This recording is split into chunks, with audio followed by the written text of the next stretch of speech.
about to go down.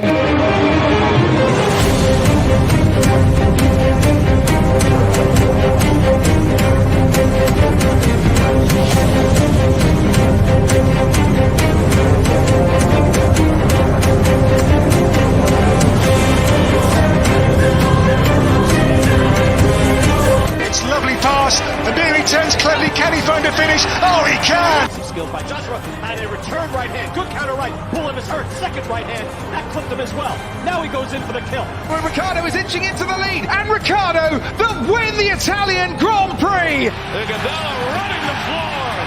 Still leading the way with Canada in there too, with the Netherlands.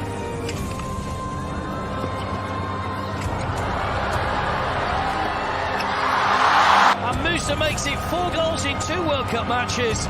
The Monaco Grand Prix! Ricciardo triumphant in Monza. Through Bowden Barrett and an early touch and an excellent. Sports Orbit. We make the world go round.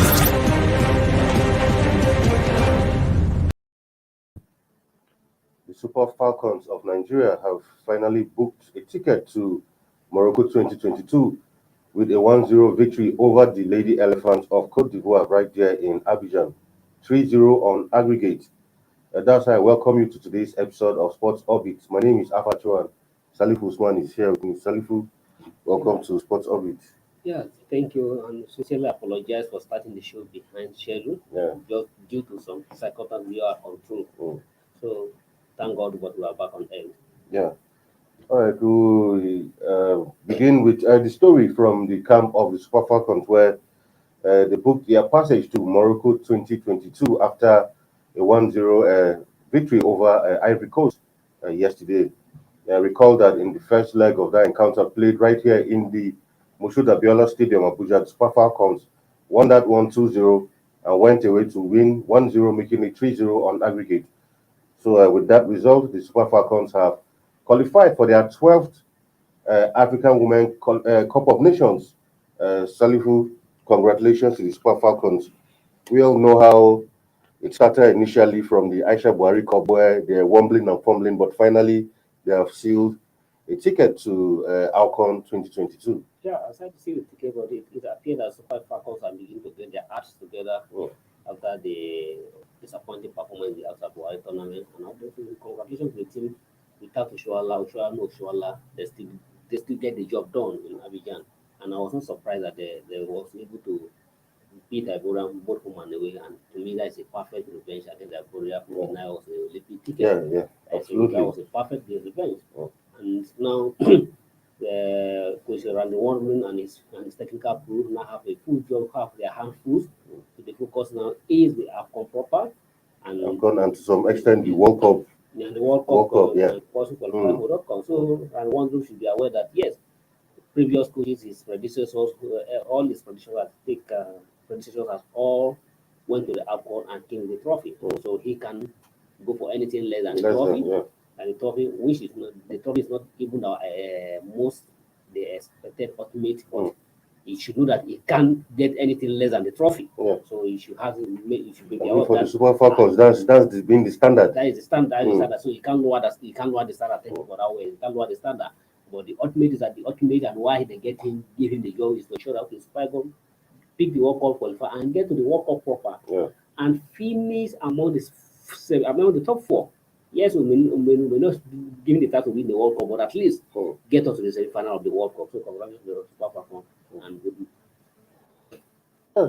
Still on the Super Falcons, but this time around on a not too happy note, where as at this morning, coming back from Abidjan, they were actually held hostage by officials of the NCDC right here at the Abuja International Passport over airport, over COVID related issues. And after severe pleas and all of that, the NCDC officials actually did not treat the Super Falcons very well, as you'd have expected. One will expect that for a team like this who has gone to do the nation proud, they were on national assignment, and you expected that the NCDC officials should have at least treated them or handled them a bit better.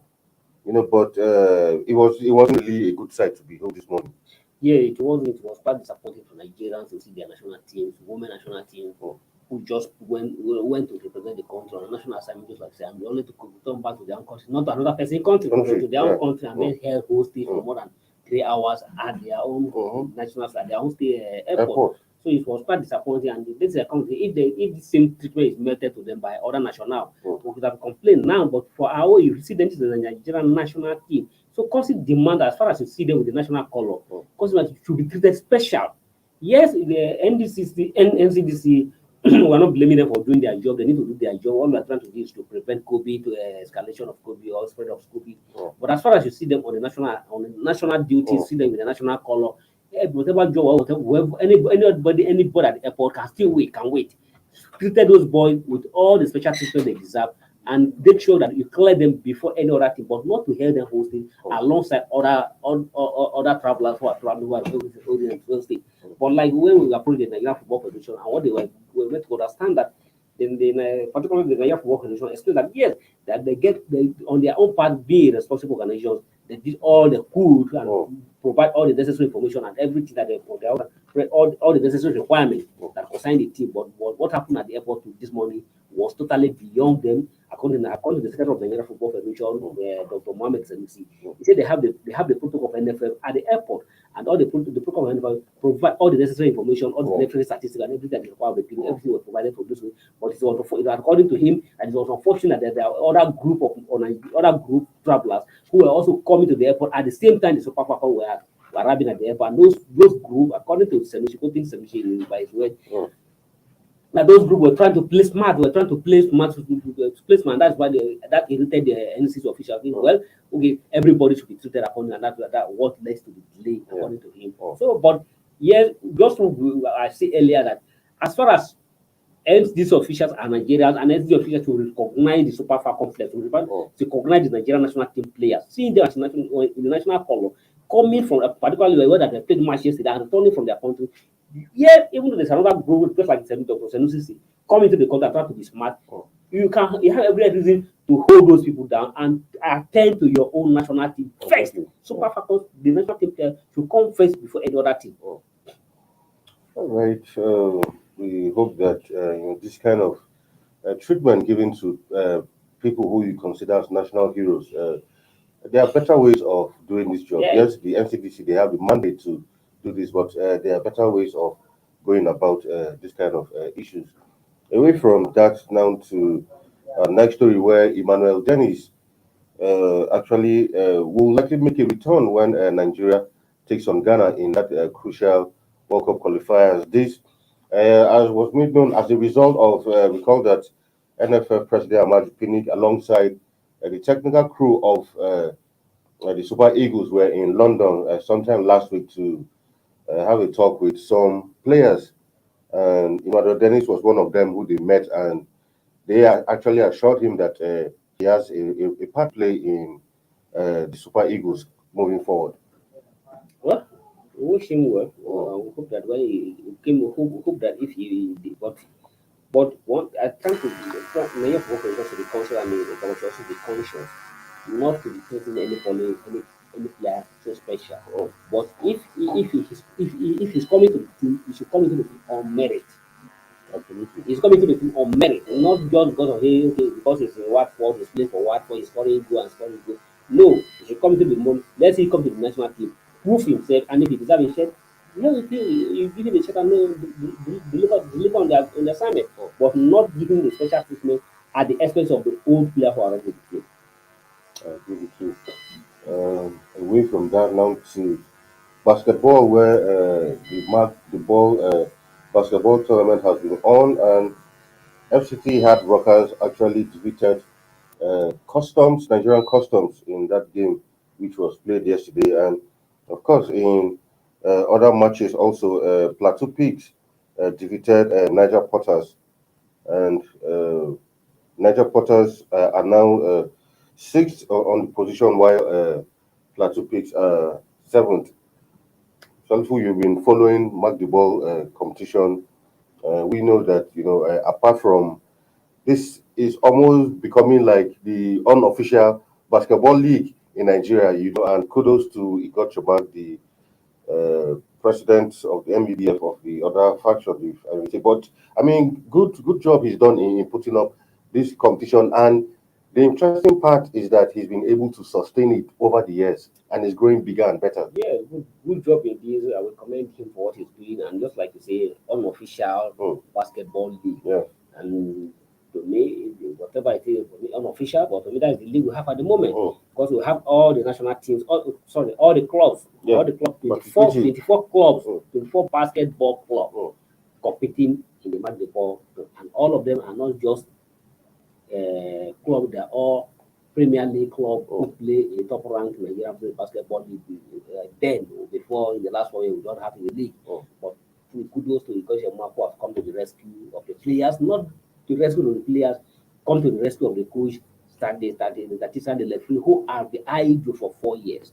Now there's life in the basketball. There's a life in the basketball, consider of Igor Shamak, and we can't say thank to Igor Shamak enough. Although we are, in as much as what we want, in as much as we are not trying to say that we side with anybody, but what I'm trying to say is that we support somebody who is doing something. Exactly. Because we have seen Igor Shamak doing something, and what he's doing is not, I don't think whatever anybody may read any minute to you, but for me, in my own personal opinion, what he's doing is not doing for Igor, he's not doing for Mark family, or he's not doing for Igosha family. He's doing for Nigeria. The basketballer who are playing, the coaches who are coaching there, the statisticians who are working there, the referee who are working there, every other person, the mass commissioner, everybody who have the job doing. These people have been idle for 4 years without doing anything. But courtesy of the Igosha Mark the ball championship, have given an opportunity. Now they have a job. Everybody have to work. I'm just coming from the stadium. Apart from the players, we see. I came to realize that Nigerians even love basketball more than even the football, the so-called football. Because I see people who are driving in. If you get to the stadium, if you get to the indoor sport forum, the Mashu Abiola National Stadium Package B of the National Stadium, and as we are speaking now, the basketball is going on there, and you get to that stadium as we are speaking now, you see different faces. Different people who has nothing to do with the club, who has nothing to do with the Goshen mark, or who has nothing to do with match the ball. But they only just come there to watch the ball and while they and enjoy themselves. Several people, and that is good. And at the same time, apart from those people, you also see food vendors around. Exactly. That is economic. Economic is working. See food vendors around. So those food vendors has also give them business opportunity to do their business. So please, whoever is trying to ridicule the basketball, and so to have the progress of basketball, should have everything and have a peer. What is matter is the development of the game, and whoever is showing interest with the game, like, we should all come out to support that person. For goodness sake, something is working at the national, is going on in basketball, and please, we should allow it to do at the moment to draft again. The 3-month-long championship, which resumed on Monday with the Phase 1 Group 2 round of games, is expected to end on Saturday. 5 teams will qualify from the 18 group for the round of 16. They will join the likes of Mohit, Gombe Bulls, Hot Coal Ballers, Nile University Spartans, and Apa Flames, who have already qualified from Phase 1 Group 1.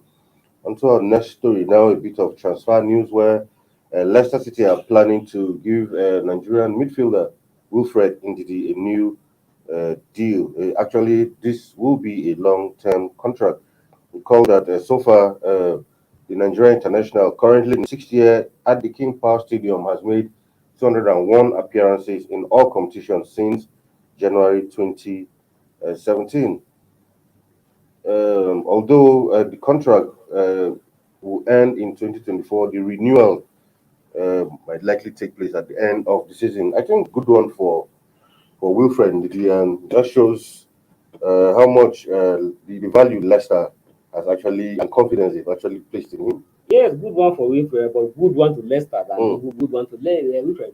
Leicester are trying to play smart for this one to cash in on their own prime asset. Because if you look at Wilfred at the moment in the whole world, if I can stand for the correct, but in the whole world, Wilfred is one of the best defensive midfielder in the world at the moment. So, and every club would like to have him in their team.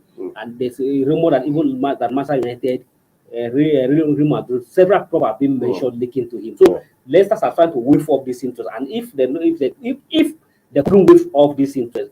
At least they should be able to get something reasonable from the waiver, and that is why they're trying to renew the contract. So they have to tie him down, and at the same time, if he be forced to leave or he want to leave based on the interest that are coming, a certain time will come that you cannot hold on to the player again. For instance, it is also the choice of the waiver to play in the top league, in the top team among the box teams. Real Madrid, Manchester United, and all those big clubs have been mentioned, keep on chasing him. Definitely, there's a limit. The lesser can hold him down, and that's why they're trying to tie him down. If they in the event that they're going to lose him, they'll be able to earn substantial amount of money from him. And that's the idea. They're trying to give him another extension of the contract. Good one for both parties. But to me, this one favored the lesser than the weak friend. Away from that, and straight to the EPL, where some matches went down yesterday. Liverpool played Leeds United. There was Burnley against Tottenham. Of course, in those matches, Liverpool, as expected, trashed Leeds United 6-0 in that one to completely narrow the gap to 3 points now at this point. And Tottenham, after doing very well against Man City, actually were defeated 1-0 in that one last night. The player or the tactic against the Man City. And then, sometimes some of those clubs, when they come against the top team, they sit up, and when you come to another, I see either you call it complacency because or the rating is small, flat, and you pay for it. EPL results. You pay for it dearly. So, but and just have to analyze yesterday the defeat of Liverpool yesterday have automatically narrowed down the EPL just to 3 points, and with these 3 points now with 12 matches to go, so the title is still very open. You can describe it as a two-horse race between the Liverpool and Man City. Even other teams, let's see, that also have a chance if any of those two top teams at the top slip. So, but as it is now, both Liverpool and Man City can't afford to drop any point at this moment, and it is going to be an interesting encounter towards as we approach the end of the season. Yeah, I mean, fantastic one for Liverpool, of course. And if what Liverpool trying to do yesterday, that say in a big game like this, it will come to a time when the goals will matter. And when they have opportunity yesterday, they will utilize all the opportunities. Score 6 goals because Man City have a better goal advantage ahead of them if they come to it. But then they try to cut every angle down by scoring as good as 6 goals in one particular match yesterday. Yeah, and of course, Salah and Mane both were on the braces in that one. Salah scored 2 penalties and Mane scored 2 other good goals in the 80th and 90th minute. Away from that, also yesterday some Champions League matches went down. It was Man United versus Atletico Madrid, and that one ended 1-1, where United had to dig deep to score a late equalizer to actually take something back to Old Trafford in that one. Good game, if you ask me. I mean, both sides. The 2 matches ended draw. Yeah. Both Benfica and Benfica. Ajax also. Benfica actually had to come from 2 goals down to end up playing 2-2. Their home ground. Yeah, their home ground against Ajax. Good performance for that one. Atletico Madrid versus Manchester United, as predicted by the bookmaker, is going to be going to be a tough match. It's a tough one, yeah. It was a tough match indeed. So both player players, and but I congratulate the Manchester United fans for being at least instead of them taking a defeat to the Old Trafford, now they have something to count on. Everything is square, it's still open. Very open. I mean, like someone said yesterday that if it was in the era of away goal rules, by now Ajax and United would have been hoping that we'll just go back home and just play a draw, and we are true to it. But unfortunately, this time around, you have to actually earn it. You have to go for an outright win. Anyway, away from that to the Europa League, where it continues today, also where some interesting matches will also be going down in the Europa League today. Of course, it will be Dynamo Zagreb against Sevilla, Olympiacos versus Atalanta, Real Sociedad versus RB Leipzig, FC Lazio versus Porto. Then, of course, Barcelona versus Napoli. Will be looking forward to that one. Betis versus Zenit St. Petersburg. Then Rangers will be at home to Dortmund. Remember how Rangers came out smoking in the first leg, winning 4-2. And it will be Braga versus Sheriff also in the other game So of course, Napoli, Barcelona, clearly the star match. Of course. The first leg ended 1-1. Yeah, he ended 1-1. First leg ended 1-1. Yeah, so Napoli at home, of course. Our own Victor Osimhen will likely be making an appearance tonight in this one. We hope so, and we hope that the match go on their way. Because I particularly want the Napoli to progress to the round of quarterfinal in the excess of Barcelona. But Barcelona, if you're watching their last match against Villarreal, where they trashed Villarreal 4-1, so definitely they have had their acts together back. And with I think playing Napoli away will be a really tough test for Barcelona. But we buy Obama Young fitting into the Barcelona setup confidently and playing well. So I think Napoli will have everything to ensure that they contain him. If not, the Gabonese will try to do some damage at Napoli. Of course, Rangers will also be at home, not forgetting that Joe Aribo and Leon Balogun will likely be making an appearance in that one. Recall that in the first leg, it was 4-2 against Dortmund, playing away in Germany. So the Aribo, I think they are very comfortable with the result, but not just to avoid the defeat or not losing that one. But playing at home, I think they have every opportunities to continue to progress in this round. Napoli, the Dortmund are no longer threatening the way they used to be Actually, I mean, Dortmund dropped a bit of form this season, haven't been firing on all cylinders like the Dortmund that we used to know. Anyway, we'll keep an eye on that one. Those matches come up at 9 p.m. Nigerian time, especially the Napoli and Rangers match. We will be keeping an eye on that one. All right, at this point, this is where we draw the curtain on today's episode of Sports Orbit, although this was more like an abridged version due to some technical issues we encountered at the beginning. Salifu, thank you for being here. Thank you. Until come your way tomorrow again with the last episode for the week. My name is Afa Cho, and I'm saying goodbye from here. Stay safe. Thank you for watching. For sponsorship and advert placements, please contact 080-3688-6158. Last Word Leadership Podcast Studio. You have the last word.